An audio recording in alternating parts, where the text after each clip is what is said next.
Es geht um Leben und Tod. Und die große Frage: Lässt er sich austricksen, der Borndl-Kramer? Die Geschichte vom Brandner Kasper wird neu verhandelt. Der Borndl trägt jetzt Anzug, aber hat, wie gewohnt, die schlechteren Karten. Nein, das ist nicht gut. Das ist nicht. Klare Charaktere. Das ist das Schöne an dem Stück. Ja, aus dem Schiss, Herr Viertel! Muss man Holz hacken. Ja, die Figuren, die sind geschnitzt, die sind richtig herausgehauen aus dem Holz. Und der Krötz ist natürlich, wie der Krötz immer in seinen Stücken, ist viel härter und viel konsequenter mit seinem Stil. Franz Xaver Krötz hat den Stoff vom Brandner Kasper zu einem neuen Stück verarbeitet. Er kennt die Geschichte. In der Verfilmung von Josef Vilsmeier spielte er selbst den Titelhelden. Jetzt du. Bekannt wurde Krötz als sozialkritischer Schriftsteller in den 70ern. Da war er Kommunist und der meistgespielte deutsche Theaterautor. 1975 startete auch die legendäre Inszenierung vom Brandner Kasper am Münchner Resi. Ein Riesenerfolg. 1000 Aufführungen. Ich bin rausgegangen und habe mir gedacht, das ist der größte Schmarrn, den ich überhaupt jemals gesehen habe. Das ist also reaktionär. Es bleibt alles, wie es ist. Denen das gut geht, geht es einem himmelgut und die anderen sind mir einem himmelwurscht und so weiter. Also ich fand es aus der schlimmsten Ecke des Volkstheaters. Aber es hat sich geändert im Laufe der Zeit, weil ich habe die Geschichte von Kobell gelesen. Franz von Kobell veröffentlicht die Geschichte vom Brandner Kasper 1871 in der Zeitschrift Fliegende Blätter. Die Urerzählung, aus der alle späteren Bearbeiter schöpfen. Krötz lässt ziemlich viel weg, konzentriert sich auf das Wesentliche. Der Brandner und seine Enkelin Sefferl, die auf ihn aufpasst, den alten Grandler. Er ist der Richter. Spitzbub, unser Herrgott. Wie meinst du das? Wenn unser Herrgott mit allem, was auf der Welt passiert, ne, einverstanden ist, ne, weil er kann es ja verhindern, wenn er will. Da muss er schon einen Saumond haben, dass er das alles vertragt. Immer diese Frage an Gott, warum werden wir überhaupt alt, warum sterben wir, warum funktioniert der Körper dann irgendwann nicht mehr. Und die Krötzsche Fassung reduziert es eigentlich und dampft es so ein auf die großen Fragen, die das Stück so aufwirbt. Also Mortalität, wie kommen wir überhaupt mit dem Tod zurecht? Das, dass nach dem Tod noch was kommt, ist eine Form von Unsterblichkeit. Das halte ich für ein Hybris, das ist ein Schmarrn. Schau dich um, irgendwann fällt der Spatz da vom Astel runter und ist tot. Irgendwann ist der Baum hin. Und ich habe ein gutes Leben gehabt. Mein Leben kann ruhig zu Ende gehen.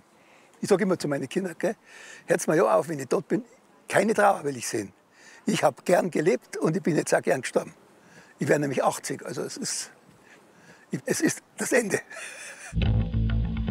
Darum geht's im Brandner Kasper. Ums Ende. Und um die Frage, was ist ein verlängertes Leben wert, wenn die Liebsten plötzlich nicht mehr da sind. Enkelin Sefferl stirbt. Und der Brandner verfällt in eine Altersdepression. Wollt's nicht am liebsten 100 werden? Ja, schon. Aber gesund und nicht allein. Ja, das haben wir nicht ausgemacht. Nein, haben wir nicht. Wenn ich zum Beispiel die Zeitung lese, die regionale Zeitung, da schaue ich immer, ist da jemand dabei, der mit mir im Gymnasium war. Und dann schaut man schon auch nach dem, wie alt ist der oder die geworden. Da schaut man schon hin. Ja. Wenn das Abstrakte plötzlich konkret wird, der Tod einen Charakter bekommt. In diesem Stück hat der Borndl-Kramer etwas von einem sympathischen Münchner Vorstadt-Strizi, der eigentlich ein guter Kerl sein möchte.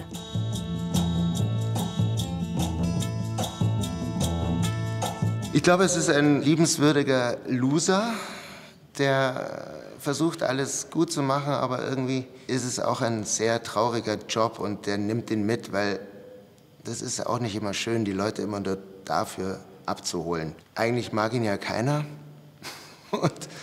Und da ist endlich mal der Brandner Kasper, der Schnapsal mit ihm trinkt und das ist, glaube ich, das freut ihn sehr. Auf geht's!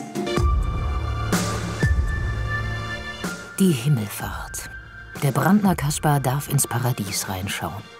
Eine traumhafte Szene, wunderbar arrangiert von Regisseur Stölzel.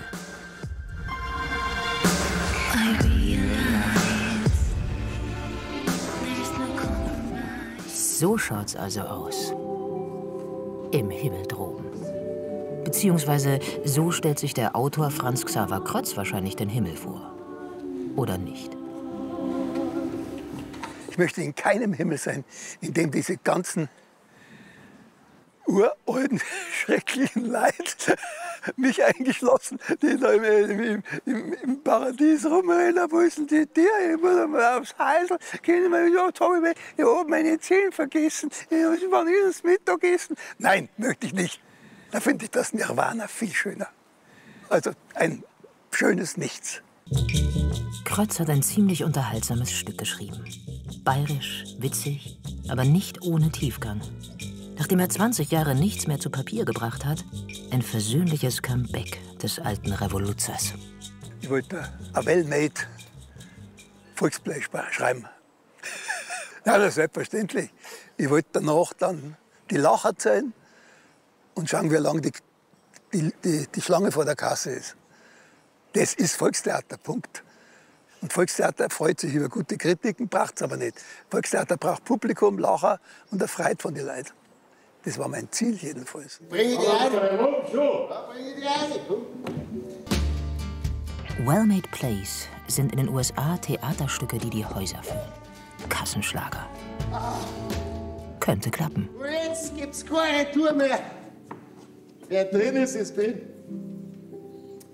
Ich hätte auch schon ein paar Mal reingehen können, aber jeden Tag Paradies. Nein, das ist nichts für mich.